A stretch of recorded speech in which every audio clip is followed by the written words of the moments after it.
Macon, Florida, growing manufacturing in the Sunshine State. Hello, I'm at Lee County Economic Development with John Talmage. John Talmage is a director of Lee County Economic Development. So John, it's really a pleasure to be here. And actually, John is a big partner. His organization is a big partner for SRMA, our manufacturing association in Southwest Florida. And really, we started our engagement many years ago. But I think it's just coming and becoming, every year is just growing. Bigger and bigger. Bigger and bigger. The momentum is just growing. So John, how about we start with just telling us a little story about your, I guess, history of economic development. I read a little bit about your biography, and you really were a driving force in economic development from New Orleans, New York, Miami. Wow, what a story! And now you're here in Fort Myers. So tell us where it all started. Tell us a little about your Sure. story. I went to school in New York City, went to Columbia University for my undergraduate degree. While I was there, I got involved in New York politics. That led me to my first position with the New York City Council. And really, I was just a stroke of luck where the council member that I was working for took a seat on the bench as a judge and left the seat vacant. So I was an acting council member for about 6 months. Oh wow! And you were pretty young then. I was brand new young. Brand new. I didn't know Brooklyn. So it represented the Greenpoint, Williamsburg, Navy Yard, downtown portions of Brooklyn. Yep. And it was an incredibly diverse district. The largest Hasidic population in the country, the largest Polish community, Yep. etc. But it has had a really large and deep industrial base. So I quickly became involved with that, the industrial portion. Yep. And because there was no one to tell me what not to do, I just did what I wanted to do. And then when the new councilman was elected, I stayed on with him as his chief of staff for a number of years, and really became enmeshed in the economic development of the district. Yep. And the borough. Brooklyn has 3 million people. The district had about 200,000 people, and it represented a large portion of the industrial base of New York City, and especially along the North Brooklyn waterfront. So it was easy to get involved with Domino Sugar, with some of the furniture manufacturing that was going on. We had to deal with issues such as the seamstresses spoke Polish, and the other parts of the cabinet makers spoke Jamaican, and how do they speak to each other? Yeah. And so we used technology to translate for us. And so it was working out those kind of issues for the folks as we... Really, technology? Like back then, you what did you... Rudimentary technology. Yeah. We had computers, but they were not... Yeah. There was nothing No like we do smartphones today, right? Yeah. Right. So you could translate from one language to another, just the operational procedures that need to operate. So I did that for a number of years, and then I left New Orleans after 9/11. I left New York, and then went to New Orleans to do my master's, and ended up running economic development for the city of New Orleans, and which had once had a large industrial base, but it was really one in decline. So you were always focused. I didn't even know actually that you were always kind of in industry, manufacturing, and it's always this kind of mindset. So I guess you understood the importance of I did industry. When I knew what the average wages were, and when I was in college, I started a credit union for students and staff at Columbia, and that really led me with this love of finance, and then and financial tools, really, but for whom? And one of the things we were worried about in New York was, in Brooklyn, there was 30,000 businesses that were on the verge of the founder was going to retire. So were these opportunities for ESOPs, or for employees for their own businesses, or other sort of things we didn't want them just to close down or sell to a competitor. So, we tried to both look for this as a financial tool, but as a way of trying to create longevity in that business. So the business remained, even though, because often you discover how to make the pin on the pin, or the top of the pin. Your BIC would come by you out and close you down and move you to somewhere else.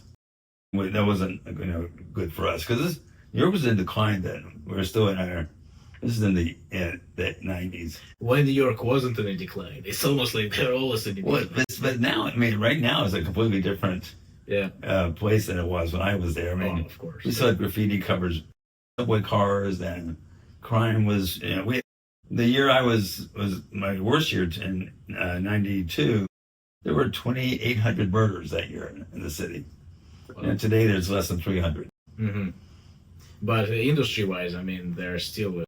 It's always transitioning. It's always changing. Yeah, we actually just surpassed them as a manufacturing employment state. We surpassed New York just last year. But New York's always having to reinvent itself. Yeah. There's some things that will always be a manufacturing hub for, especially where it involves, immigrant labor and immigrant, ownership, especially Asian. Mm-hmm. So, for the Korean communities and the Chinese communities, there's a large apparel manufacturing sector there that's high end. It's not, garment work, but it's very specialty work. So New Orleans was a similar story where, it was also a city in decline at the time. So, New Orleans is a hard place to do manufacturing because it's hot. The workforce, the Mardi Gras season lasts for about 6 months. And then, there's a summer, and then it's just, you don't get a lot of productivity there. Mm. But, we had Textron manufactured vehicles there. Lockheed Martin manufactured the fuselage for the shuttle there. So, there were areas of advanced manufacturing that were fairly interesting. And so I spent a lot of time trying to bring back manufacturing to certain parts of the city. And what did you do to bring back manufacturing? We focused on infrastructure. So we had 6 trunk rails, the largest number of trunk rails in any city in the country. And we're the largest port system in the world. So everything comes through the port, but nothing stays there because it's a small market. Mm. So it goes through the port. And so go up to the Mississippi River. And so we wanted to bring more different types of intermodal connectivity to the area. So we created a barge to rail system that moved from Mobile to New Orleans. We improved the airport, and then just sort of worked to clean up the area and the image of the area, so that people didn't think it was a city of crime and drunkenness. So I think we had some success, and then Hurricane Katrina happened, and then it set us back. That was 2004. Right? Yeah.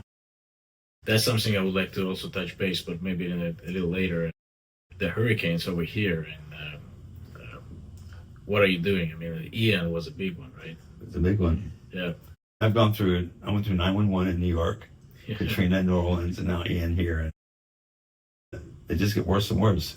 Yeah, wow. 911 in New York. So you were close to the epicenter? It was election day. And so I was out setting up the polls for poll workers. And several people that I was, I recruited to volunteer actually had worked in the World Trade Center. Mm. And so I remember I was, in Brooklyn on 2nd Avenue, and, sort of traffic came to a stop. And we looked up, and there it was, the World Trade Center was on fire. And we watched it, and we were stuck there for a half an hour. Traffic just didn't move. Yeah. The Trade Center fell. Debris, my yard at home, debris fell in my yard for the next 3 days. it had just gone up so high in the atmosphere. Yeah, there's dust basically everywhere. Yeah. Wow, it's fascinating how we remember specific moments in history, right? In our lives. And this was, how old was I can't do nothing. I was 13, and in Israel, because that's where I grew up, in Tel Aviv. And I even remember what I was doing. I was studying geography. I was doing some homework in geography, and then this turned on the news, and wow, it was surreal. It was amazing. What a day. And I mean, we spent the rest of the afternoon handing out waters and letting people use it, because hundreds of thousands of people had to walk across the bridge because the subway system was stopped. And so they were covered with soot and, ashes, and they were scared. And so I tried to get as many comfort stations as we could. Mm-hmm. In my district, we lost, 35 fires. Definitely shaped not only our country, but the entire world. The event. Yep. Okay, so if we're gonna go to yours, so now you're coming to Lee County. What was some snapshot of your current work at Lee County? Well, I came here really to retire. We all know how it works. We all know how it works. But I was working for the mayor of Miami. Yep. And I was commuting back and forth. I'd taken a position in Washington, D.C., running a think tank for the federal regulatory community. Okay. Wow. And so I did that for about 4 years. And then the mayor recruited me down to come work with him in Miami. And I enjoyed that quite a bit. It wasn't just to focus on economic development, but it was in general. Mm-hmm. And so, but we had moved here after Katrina, and back with my family here. And then I was commuting back and forth from D.C. Every day. Here you mean Miami or Fort Myers? Fort Myers. Oh, My in-laws lived on Captiva at the time. In Sunnyvale? Mm-hmm. Oh, so you moved to Sunnyvale? Or Captiva. Yeah, Captiva. And then you were traveling to Miami for work? Miami. And D.C. And then I was commuting to D.C. every day. And then that seemed too much. And so I took the That's position. A lot of flights. Took 8,000 miles a week. And then I took the position in Miami, and then I would drive back and forth, every 3 days or something like that. We had 2 young kids, so. Also, you were flying from Fort Myers to D.C. back and forth? Yeah. Yeah, I would catch at 6 o'clock every morning and be home at 9 o'clock, put the kids to bed. But that, it wears on you. And then then I was going back and forth to Miami. And then my wife my former wife is an accomplished chef. We started buying restaurants on Sanibel. And so we did that for a while, and then we were trying to move into to small scale farming to have a vertically integrated restaurant. Then we just somehow ended up volunteering for the Southwest Florida Community Foundation, and they asked me to help them find a new location for their offices, which became the Collaboratory.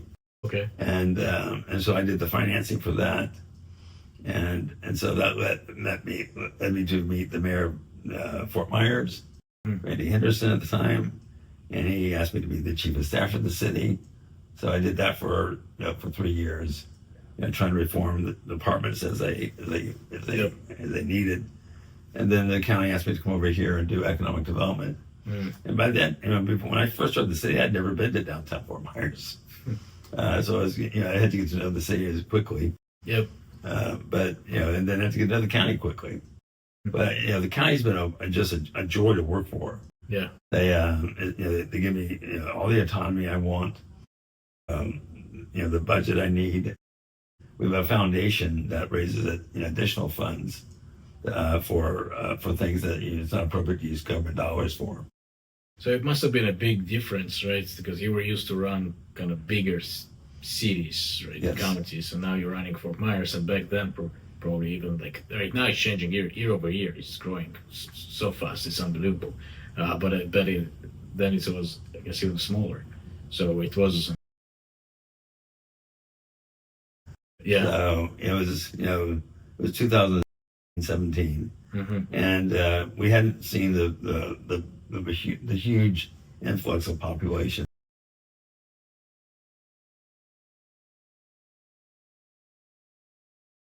A sleepy town. We knew we had to focus on downtown, and then I went to focus on midtown, trying to get that jump started.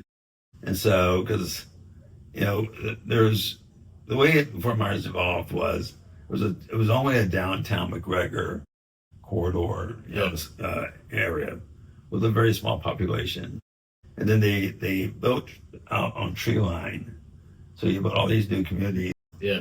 But then they let Palm Beach, MLK, and 41 sort of deteriorate. And so my focus was on connecting Midtown to those corridors, and to re-engage Lee Health and re-engage some of the institutional players to try to jumpstart MLK and Palm Beach specifically. And MLK is now a completely different corridor than it was back then. With has Goodwill moved their headquarters there, Harry Chapin's moved their headquarters there, Habitat's moved their headquarters there, Suncoast just built a 500,000 square foot distribution center there. Amazon's building I've seen it, yeah. 800,000 square foot facility on there. And it's quick. It's changing so quickly. Yeah, so quickly. Yeah. And then the next will be Palm Beach. Really? So my wife always mentioned the Palm Beach, and she saw a potential there. Even though right now it looks like it's just kind of really deteriorating. But there's one of the things that the new census estimates came out this week. So Lee County's population is now 861,000 people. And the county is officially now over 25% Hispanic. Yep. So we always knew that, but you couldn't put a number on it. So now that we've broken that threshold, you can begin to see on 41 and Palm Beach new restaurants and grocery stores and things like that opening up. So there's a fast-growing middle class that's Latino. Okay, so you see like it's going to become a much better Palm Beach. Yeah. Because right now it looks a little rough. Well, there's around the edges. And there's a couple of deteriorated shopping centers that really blight the area. But they've reestablished the CRA. So there's 3 or 4 apartment complexes being planned further up Palm Beach Boulevard. And I think once those shopping centers get remodeled, and they will, it's actually could be a prime real estate because it's right on the water. I mean, it's on the water. Right on McGregor, you have on the water houses at 5-10 million, and then over there you have rundown houses. Some of them are actually, there is some nice houses there too. Oh, yeah, but still, I mean, there's so much opportunity. One thing that people don't realize is that in the state of Florida, for as long as the state is, there's only 5 east-west corridors. So there's I-10, I-4, I-75, State Road 60, and State Road 80, which is Palm Beach Boulevard. So the amount of traffic on State Road 80 now is almost as high as it is on McDaniels when you get out to 31 towards Babcock. So that's beginning to really bring in a lot of new traffic into downtown area. And as downtown develops, will attract more people. So I think and the area around Tice and Ortiz is still relatively affordable. Yeah. So, for the time being, it'll be a workforce community. And it's becoming a second generation Hispanic community. One more recent immigrants, but which means that, the business owners are moving in. So, it's funny you mentioned there's really not a lot of highways that we have to connect, interstate highways connecting. I know there was a project that was actually first approved, but then canceled to put another highway. The Heartland. And the reason I only know about it because we watched a documentary with my kids about the jaguar population. And then they really was losing their native land. And eventually they said, look, they came all the way to Florida from other states because people kept pushing them, all the developments. And eventually, if that highway was approved, they would have lose their last territory in a way. And then they were saying, I don't know how much true or not true it is, but they actually, scientists actually signed it and agreed to cancel the project. How much do you know about it? Just curious. Well, Rick Scott's last year in office as governor, he and the state senate president had wanted to create 3 significant new interior toll roads. One that would stretch from Collier County up to I-4, just east of Lee County, really would chase State Road 29. The other is the toll road that goes from Tampa that will eventually go up to I-10, and then one that connects Jacksonville down to Ocala. One of those is going forward, the one connected to I-10. The other 2 are pretty much unfunded. And what's your thinking about it in the future? What we're gonna do? Because we're gonna get many more million people over here, many more million drivers, right? So what are we gonna do? What's the future holds for It's a problem. What's the solution? The solution will be flying cars, but it's a problem for us because of our land use patterns. We allow communities to be created wherever they can be created. The more that happens, like in Lake County, we can't build a new north-south road. There's just nowhere to build it going through a HOA or a gated community, and so we're now land-bound, and so it's the state's going to find itself in that same situation if they don't at least secure the land now for our new additional roadways.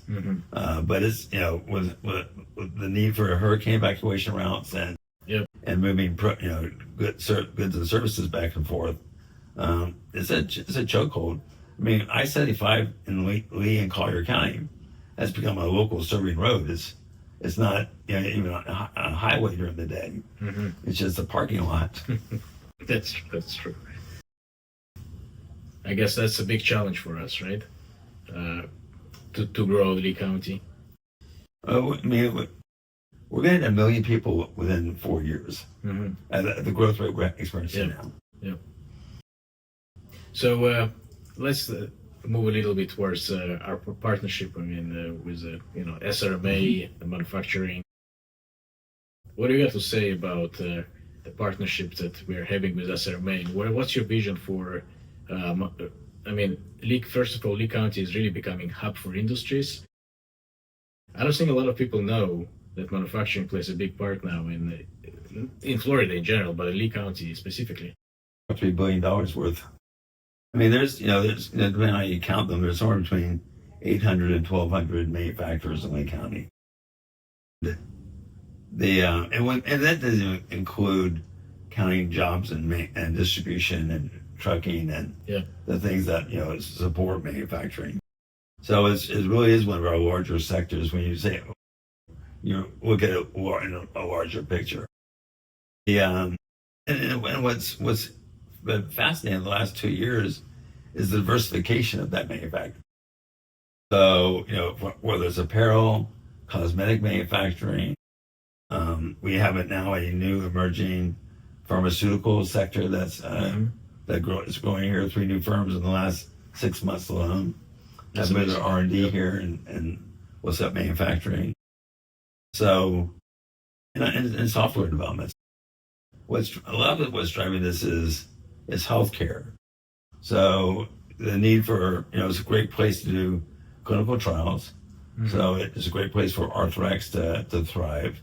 We have Tiber, Sudafed, different suture manufacturers that are here, and I think and then you have other types of like Nortec. What a terrific company that is. with their high-end, high-performance boats. Yeah. Healthcare will continue to drive some level of manufacturing here because of the infrastructure that's being built here. Now that we have Tampa General here, and our Advent's here, HCA's here, it's going to create more need, more purchasing, more procurement. And we're now big enough of a market where we can support our own needs. We don't have to, we're not just a place you manufacture and distribute from elsewhere. Yeah, but I like how you said it, that you didn't mention it directly, but you kind of indirectly said, and I like to mention it almost in every show now, the multiplier effect of manufacturing. It's the only industry that had such a big multiplier effect where creating one job in manufacturing, you're actually going to create between 8 to 12 jobs. That's right. In other related industries, and you mentioned like distribution is one of them. And that's why manufacturing is so big. And I think you knew it since the beginning, since your early days in economic development. Yes. That's where you focused. That you knew industry and manufacturing are going to bring growth. And they pay higher wages than most industries. There's longevity, right? So there's a reason. I mean, job retention is so expensive to train a new hire. Yep. So retention becomes important. So people working for 10, 20, 30 years for the same firm is not out of the question, unlike in hospitality. Exactly. And I think that the challenge is going to be, Pavel, as you know, is recruiting enough workforce to fill that pipe. Big challenge. And what are we doing about it, right?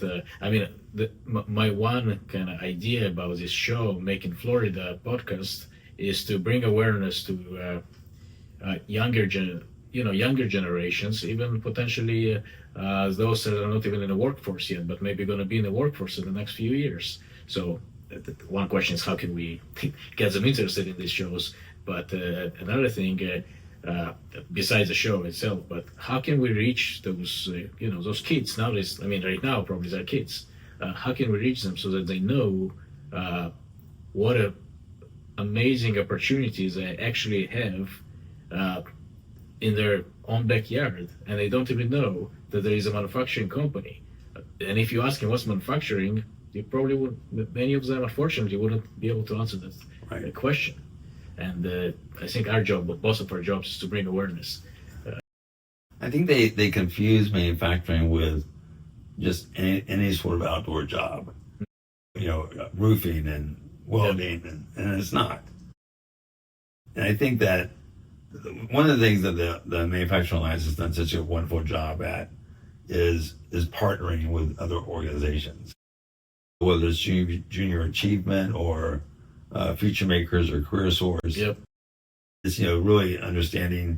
It takes partners to really understand the full wraparound needs of the workforce.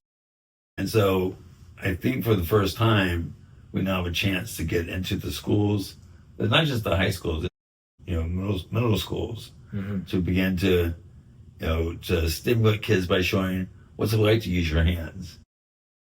A lot of manufacturing in the future is going to be technology based. Absolutely. It's not going to be hard labor. And so but we've also are learning that not every kid needs to go to college. If you want to go to college, absolutely go. Yep. But if you want to but get some sort of post-secondary credential, whether it's a micro credential or a certificate is something. It doesn't have to be a 4-year program. It doesn't be a 4-year program. And, because it protects you. And it gives you something that if you do get downsized, then you can, take it, you can travel with that. And I think that, when we first started Future Makers, it was we had a 36% post-secondary, credential rate. Today, as we moved that up to 46%, our goal is to get to 60%. And I think that, but it takes those partnerships, because no one has enough money, no one has enough staff, no one has enough bandwidth to do it on their own. Together, we hope that we can move the needle. Absolutely. But it's going to take, and I think you look at companies like BNI, which has become a manufacturer. They were just a HVAC installation company Yep. that now has to manufacture their systems because they're so large and they can't find. What a good concept. That would be it's really, And it's employee owned. yep. Oh, it is? I didn't know BNI was. Yeah, it's employee owned. Okay. So it's, as is Pelican and Shaw. Yeah. Actually, Ted Bill is talking about it in our show. I had a podcast with Ted Bill just a couple shows before this one. And he was mentioning the employee-owned concept and how important it is to kind of invest in your employees. And he said one of his goals is to retire a millionaire before he retires. Before Ted Bill retires. So that's he's saying, I got really close, but not there yet. But I think soon I'll be able to get there, which That's is great. amazing, right? Yep. That's, by the way, that's what manufacturing can do to you. You can retire a millionaire. That's right. That's right. And I think that, AI is going to, yet take us through another revolution. It is already. Yeah. It's been always already there, has. right? It was always there, but now it's just exponentially. Well, we went to the Industrial Revolution in order to, make component parts and to allow things to be more interchangeable. And then we went to, technological revolution. Now we're going through the AI revolution. And we're not quite sure where we come out on the other end. But as, Jensen Huang said recently at his speech at the Edison Awards, is that, it's not that AI is going to put you out of a job. AI is going to allow your competitor to out-compete with you. Yes. And that will put you out of a job. Actually, that's another thing that it's worth mentioning. Lee County is really growing, and it's a hub for industries. We even had the CEO of NVIDIA coming Yes. to Edison Awards, and he was the keynote speaker. And he received an award. Oh, okay. But he was very accessible, and he was a terrific attendee, and it was a pleasure having him here. Yeah, I couldn't make this event, unfortunately. He even went down to the Downtown House of Pizza for a slice. No way. Yes, with his 8 security guys. I would have loved to see that.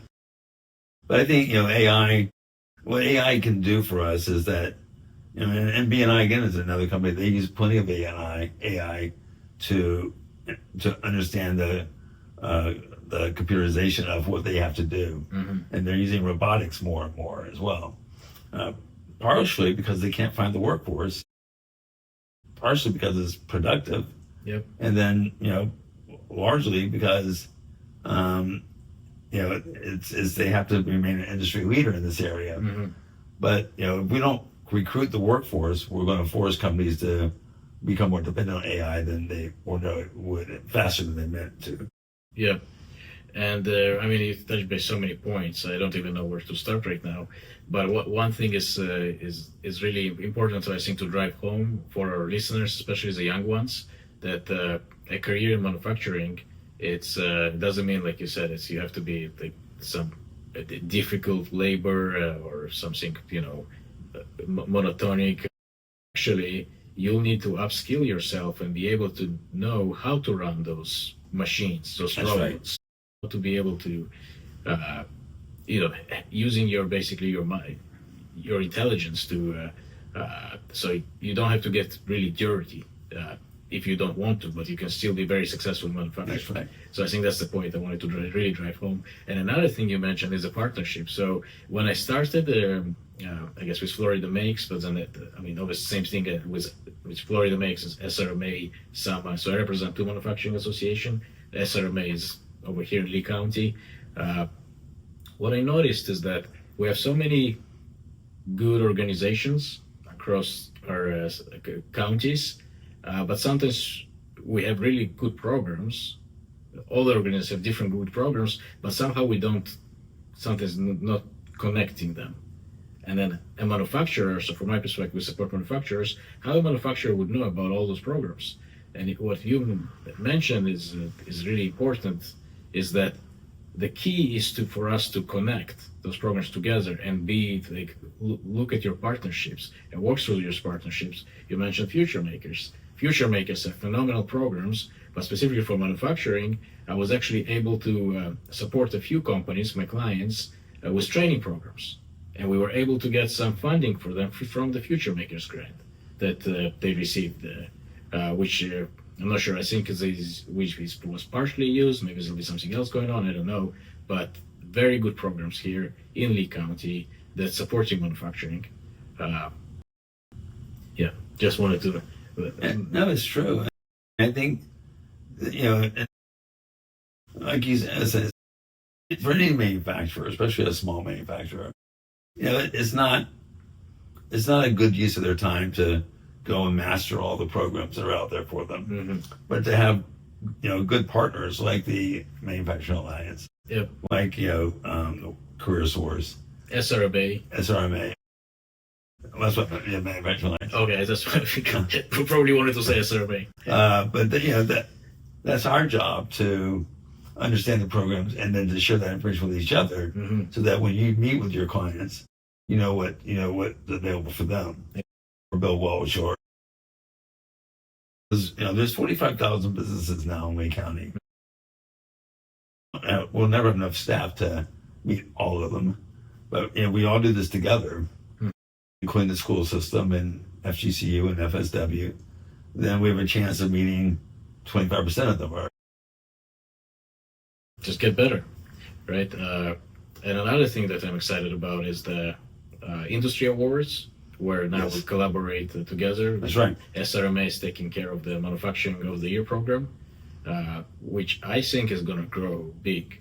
I mean, it's only our first year doing it, but I know what's happening in South Florida. South Florida, they have a whole red carpet for manufacturers. Right. They have the industry awards, but it's just manufacturers. So they have a similar size, but imagine just manufacturing companies. Yeah. So that's something, obviously, we're a long way from. We don't have as many manufacturers like in Miami, right? Miami-Dade. But I think it's going to be a really good thing for our county. What we struggle with here, that's different than Miami-Dade, is, there's the collaboratory, but there's really not a lot of foundations here. Mm-hmm. And so, and government is stressed to support infrastructure. So it's hard to, we need to find more creative ways to raise funds to support the partnerships. Mm-hmm. Absolutely. So what do you think are the we discussed a little bit the workforce, but any other challenges do you think of that manufacturers specifically experience, or what opportunities are there here in Lee County? How can we get more manufacturers to come and start their businesses or move their businesses here? One of the things we need to be more aggressive about is attracting the meetings and the conferences that manufacturers go to. Mm-hmm. Everyone goes to Orlando, everyone goes to Atlanta, or yep, to go to the right meeting. Well, we can host them here too, and I think you have to come here to appreciate what we have here. Right now we have this, and we've had this business cycle for 100 years. You come here as a visitor. With your, 100 years ago, you'd come here to fish. Now you come to visit your grandparents. Mm-hmm. And then you'll come back a couple more times. Then you say, you know what, why don't we buy a winter home there? Yep. And so you'll buy a winter home, become a seasonal resident, and then you become a full-time resident. And then you say, I want to move my business there. Mm-hmm. That's a long gestation period. I think it's a few years. We create a business, right? So, we've got to find more ways to introduce the area to. And for me, it's whether I'm not concerned whether you go to Charlotte County, Collier County, or Lee County. Mm-hmm. I just want you to come to Southwest Florida. Yep. Because we want to continue to diversify our economy. Mm-hmm. So we need to bring you here for you to see it. We need to, focus on our supply chain issues. Even in things like in trucking, the changes in the federal regulations on how long you could drive at one time. Mm-hmm. So we only have 2 truck stops in Lee County. They're full by 6 o'clock. They're full, and the rest stop is full. Mm-hmm. So there's not a place for trucks to park overnight and to refuel the next morning and to shower. So we need more of that infrastructure. We need to look at all what goes into supporting manufacturing is availability of land, it's the supply chain, how we need to do a better job with rail, moving rail, back, forward to, bringing it back and reinvesting in it. And I think until we do all those sort of things, we'll grow, but we'll grow, a few firms at a time. Mm-hmm. Where once we can, and we don't have a deep port. If we had a deep port, that'd make a big difference. I mean, what's the closest one? I guess Manatee. which is not that far. The fascinating thing is, though, manufacturers don't even know about that port. They're right here. They go to Miami. I was discussing it just actually. It's funny you mentioned it. Not even a month ago with one of my clients saying, "Dude, like one of our struggles is we're going to Miami." I'm like, "You can go to Manatee," and then I complain about all the traffic, right?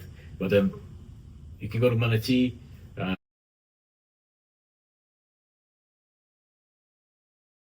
But ports are often organized by commodity. Mm-hmm. So Port Manatee, really is very large in orange juice and petroleum Mm-hmm. And things like that.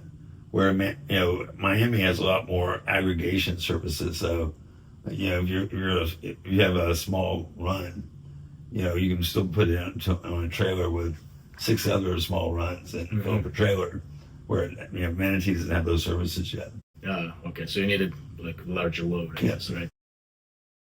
So you think there is a potential to bring something here? Not a port, but improving the airport so it's not just a passenger related. Like FedEx is going to build a new facility at the airport. Is it due to the expansion? Is it driving? No, it's because of Arthrex. Mm. Arthrex is going to build a large 1 million square foot facility at the airport. Okay, but also there's expansion projects. I know. For sure, in there's expansion. RSW. Yep. Yeah. But FedEx is going to build a new facility, which is going to bring in more FedEx planes during the day to service Arthrex. Well, that's more opportunities for manufacturers to export or import their needs. Yep. And I think, and then trucking, we got to continue to work on our trucking system. Absolutely. And then rail. Rail is, similar rail. It took a hit during Ian, but it's back now. And, we need to make sure we're building manufacturing facilities along the rail line so they can access that as well. Yeah, so you mentioned Ian, and so how was during Ian for, it must have been a big effort for economic development. Especially, and also manufacturing, to get manufacturing. It's not even the manufacturing businesses, it's all the people that work in manufacturing. I mean, we had 50,000 buildings damaged during Ian in Lee County, and we lost 20,000 residents immediately. Because if you lost your business and your house, why were you going to stay here? So you moved. And so, they slowly are coming back. But it took 2 years for the county to get all the debris cleaned up and all the traffic signals reinstalled. And so I think that and the beach in Sanibel is still not back anywhere near. I mean, not just Sanibel, also lots of beaches. I mean, Fort Myers Beach. That's what I mean. Fort Myers Beach and Bonita Springs Beach. Right, but the shoreline. Yeah. But if you're not living on the shoreline, you feel like life's back to normal. And I think that what we're all waiting for is what happens this hurricane season. Because if we don't get hit by a major hurricane this year, we'll see Ian more in the rear view. But if we get hit one more time, a lot of people are going to make decisions to leave the area permanently. How was Milton? Milton didn't do too much damage?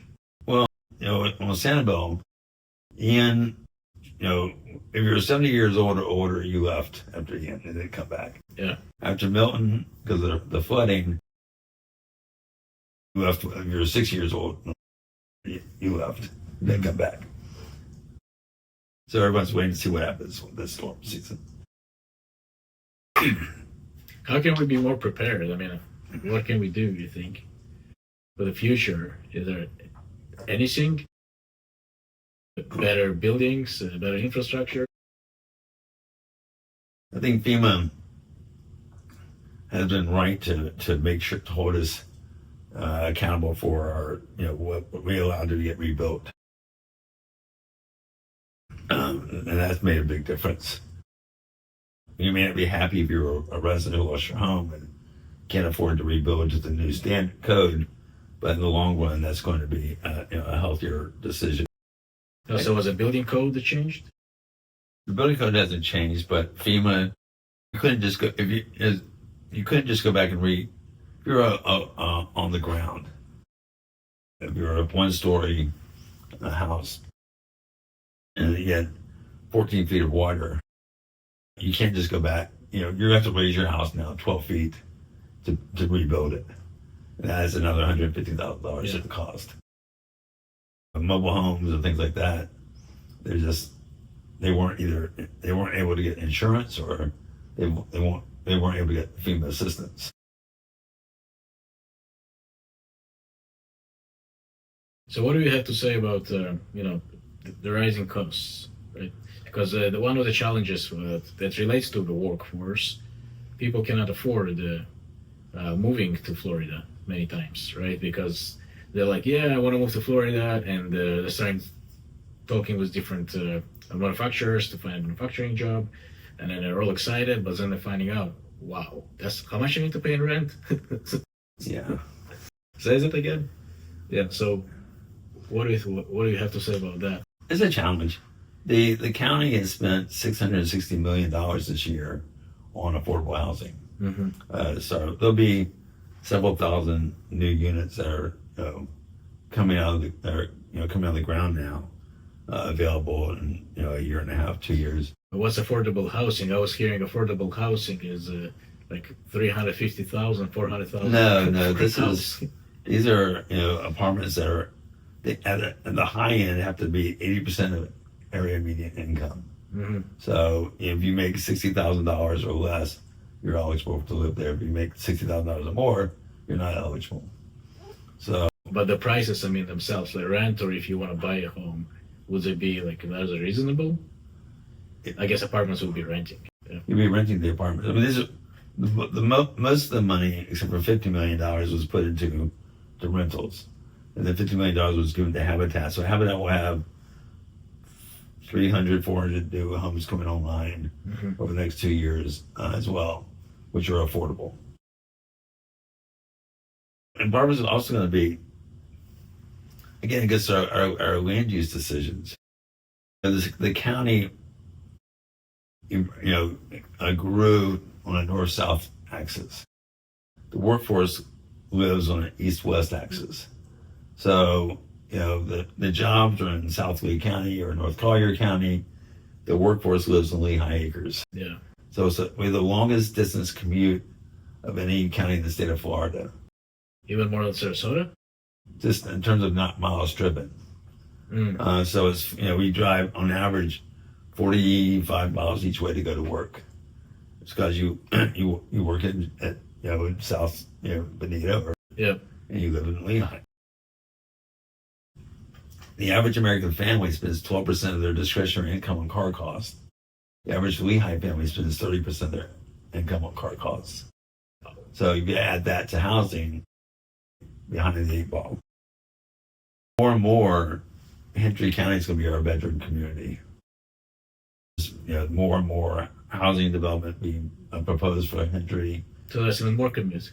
It's even more commute. Well, but that said, we knew it's just too expensive to try to build affordable housing closer to jobs. But it was cheaper to move jobs closer to housing. The corridor, in the past, most of those businesses were either in Collier County, or a lot of them were. Advanced Hurricane Technologies was a Collier-based company. Pravada Cosmetic Manufacturing is Collier County. Yep. So they're both on the Alico corridor, and because of their workforce, they both realize that it's worth it for them to drive a little bit further as owners than it is for their workers to be stressed out and to drive because they'll lose their workers, and that's too disruptive to the firms. So advanced Provider? No, What about hurricane technologies? no. One of the large hurricane HVAC companies just moved BNI. here. No. Not BNI. Condition Air. They just moved here from Collier. So we're seeing a steady, movement of companies from Collier and from Charlotte here, and because the workforce for both counties is either at North Cape or in Lehigh Acres. So when we do the Alico Road extension, which will, right now it bends down towards Corkscrew, but it will go up to Lehigh Acres directly. If you live in Lehigh and you work on Alico Road, it's a 10-minute commute. Yeah, that's pretty good. Of course, much better. I think that when Alico is really built out and Tree Line is built out, that you'll see that 1 out of 4 workers in Southwest Florida and 1 out of 3 workers in Lake County will be based in that area. About 150,000 jobs. How soon do you think it's gonna? I mean, how long is the project until? Alico Road we're almost finished design.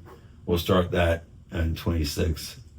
The extension. We've already acquired the land that we need, and that will eventually go all the way up to State Road 80. Wow. Yeah, it's an exciting project happening at Tree Line too. I was hearing there's some data center, right? There is you want to put in the data center? A data center on Tree Line, right by the airport. And then Three Oaks is going to be extended all the way to Daniels. It was halfway done. And then that will open up a lot more sites for manufacturing and industrial jobs.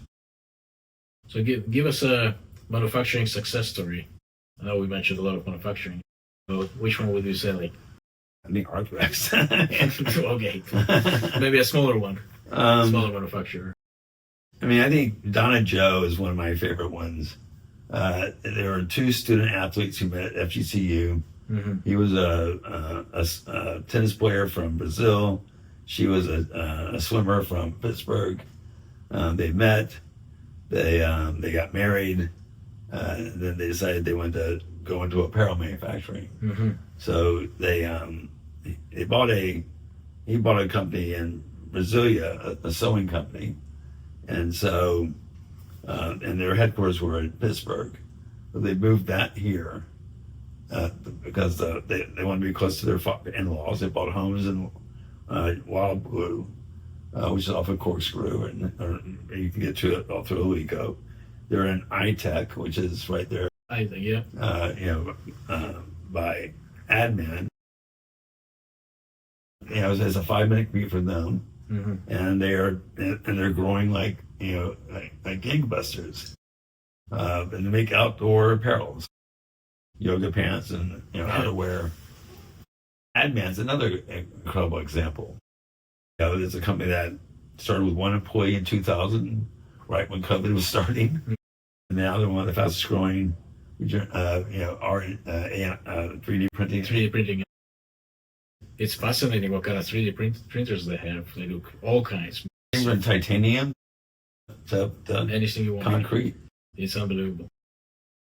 But where are the headquarters? Well, they're owned by AIP, which is a holding company, industrial holding company, but their headquarters are here. Okay, so move the headquarters. For the admin. The product headquarters. That's great.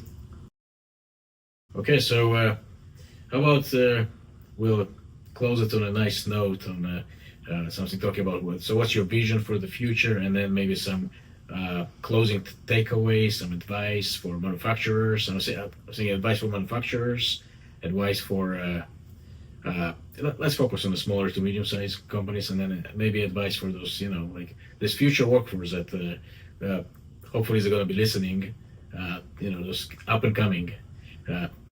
I mean, what I like to see, and what this office is going to continue to be dedicated to is the diversification of our economy, and manufacturing is a critical part of that.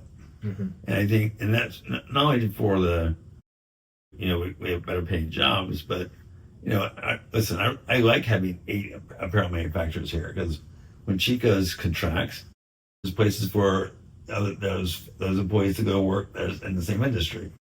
And so, soft landings are really important. So I think, we want to continue to focus on that. And we want to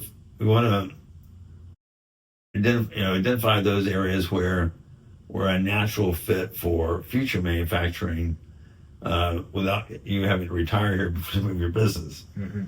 So, things that service, we serve the Tampa and Miami markets, that service the Southwest Florida markets. Those goods and services. Home building is such a large part of our economy, but now those manufacturers are moving here as well. So, again, BNI is a good example of that. But, whether as framing manufacturers, or it's different product manufacturers, roof tiles, window manufacturer, they're all moving here now because the market is big enough, and it's going to grow enough that it makes sense to have facilities here. We've got 86,000 homes in the development pipeline right now in Lake County.